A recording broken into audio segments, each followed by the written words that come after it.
যখন মাইয়েতকে কবরে শোয়ানো হয় তখন সে তাকে দাফন করে যাওয়া ব্যক্তিদের হাঁটার খসখস আওয়াজ শুনতে পায়। এরপরে তাকে যখন শুইয়ে দেওয়া হয়, সে যদি মুমিন ব্যক্তি হয় তাহলে তার মাথার দিকে তার সলাত এসে দাঁড়িয়ে যায়। দুনিয়াতে আপনি যে নামাজগুলো পড়েছেন, আমি যে নামাজগুলো পড়ছি, এগুলো মাথার দিকে দাঁড়িয়ে যায়। ডান দিকে চলে আসে তার সওম মানে কি? রোজা। বাম দিকে চলে আসে যাকাত। তারপরে পায়ের দিকে চলে আসবে তার আত্মীয়তার সম্পর্ক রক্ষার ইবাদত, তার এই যে অন্যান্য দান সদকা, তার নফল আমল, তার তাসবিহ তাহলিল, তার কোরআন তেলাওয়াত ইত্যাদি পায়ের দিকে চলে আসবে। এখানে একটা হাদিস এসেছে, সূরাতুল মুলক যে ব্যক্তি রাতের বেলা তেলাওয়াত করবে, কোন সূরা ভাই? তাবারাকাল্লাযী বিয়াদিহিল মুলক ওয়া হুয়া আলা কুল্লি শাইইন কাদির। এই সূরা যে ব্যক্তি রাতের বেলা করে তেলাওয়াত করবে, ইনশাআল্লাহ সূরা মুলকও কবরে তার সাথে থাকবে এবং কবর আযাব থেকে সূরা মুলক তাকে বাঁচাবে ইনশাআল্লাহ। আমি বুঝাচ্ছি যে কি অবস্থাটা হবে। এবার দুজন ফেরেশতা মাথার দিক থেকে আসবেন, আসতে চাইবেন, সালাত বলবে এখান দিয়ে আসা যাবে না, এদিক দিয়ে আসা যাবে না। ডান দিক দিয়ে আসতে চাইবেন, এদিক দিয়ে আসা যাবে না। বাম দিক দিয়ে আসতে চাইবেন, যাকাত বলবে এদিক দিয়ে আসা যাবে না। পায়ের দিক দিয়ে আসতে চাইবেন, আমলগুলো বলবে এদিক দিয়ে আসা যাবে না। তারপরেও তারা আসবেন, চোখগুলো হবে নীল এবং কালো বর্ণ, নীলাপ চোখের কালো। মুনকার নাকি? উঠে বসিয়ে দেওয়া হবে। এবার তিনটা প্রশ্ন।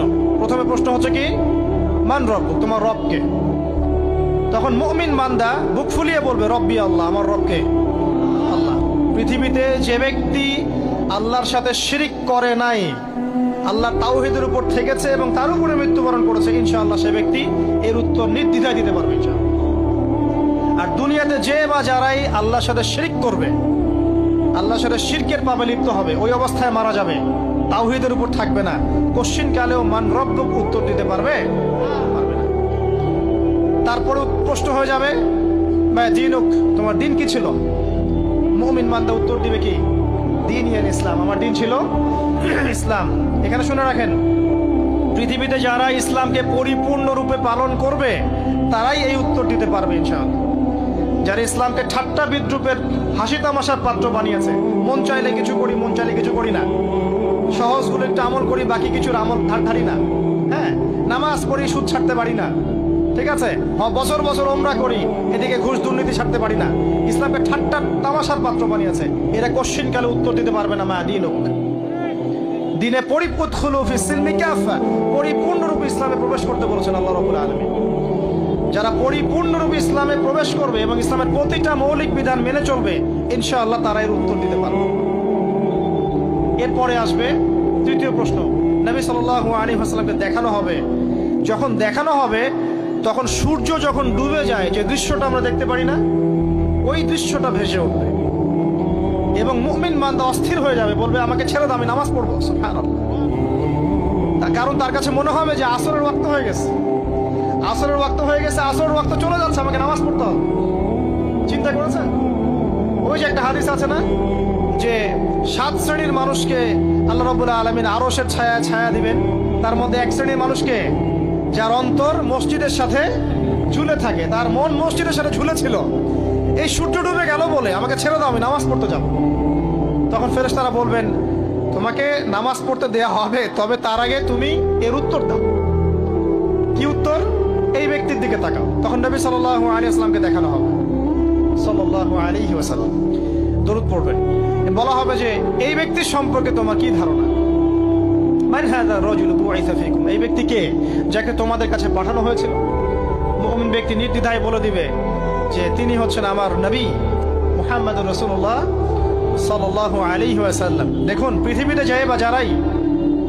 যে বা যারাই নবী সাল্লাল্লাহু আলাইহি ওয়াসাল্লামের সুন্নতের উপর আমল করবে, ইনশাআল্লাহ সে তার উত্তর দিতে পারবে। দুনিয়াতে যারা নবীর সুন্নতের 5 পয়সা পরোয়া করছে না, তার আদর্শের 5 পয়সা দাম দিচ্ছে না, তারা কোশ্চিন কালে উত্তর দিতে পারবে না। নাম হতে পারে আব্দুর রহমান, আব্দুর রহিম, নবীর সুন্নতের ধার ধারে না, তারা উত্তর দিতে পারবে না। নবীর সুন্নতের গুরুত্ব কত গভীর, এটা আমাদেরকে এখান থেকে বুঝতে হবে। তাই প্রিয় যুবক ভাইরা, মুসলিম ভাইরা, আমাদের জীবনটাকে নবীর আদর্শ এবং সুন্নতে ঢেলে সাজাতে হবে। সকাল থেকে সন্ধ্যা পর্যন্ত প্রতিটা কাজ করবো কার তরিকায়? রাসূলের তরিকা। নামাজ পড়বো তার তরিকায়, রোজা, সিয়াম, হজ, জাকাত, আমল, মুআমালাত, আখলাক সব কার তরিকায়? নবী সাল্লাল্লাহু আলাইহি ওয়াসাল্লামের তরিকা অনুযায়ী ইনশাআল্লাহ। আল্লাহ পাক তৌফিক এনায়েত করুন, আমিন। এবার ফেরেশতা দুজন জিজ্ঞাসা করবেন অবাক হয়ে যে তুমি কিভাবে এটা জানলে? তুমি কিভাবে এই তিনটা প্রশ্নের উত্তর দিতে পারলে? কারণ বেশিরভাগ মানুষ তো উত্তর দিতে পারবে না, বেশিরভাগ মানুষই এই উত্তর দিতে পারবে না। কারণ কিয়ামতের মাঠে 1999 জন মানুষ জাহান্নামে যাবে। তো এটা কঠিন পরীক্ষা।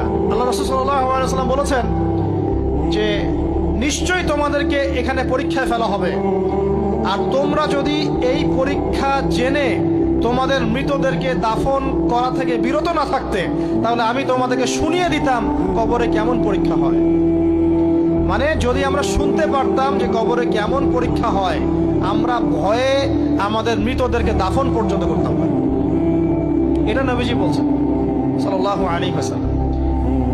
তাকে জিজ্ঞাসা করা হবে যে তুমি কিভাবে জানলে এটা?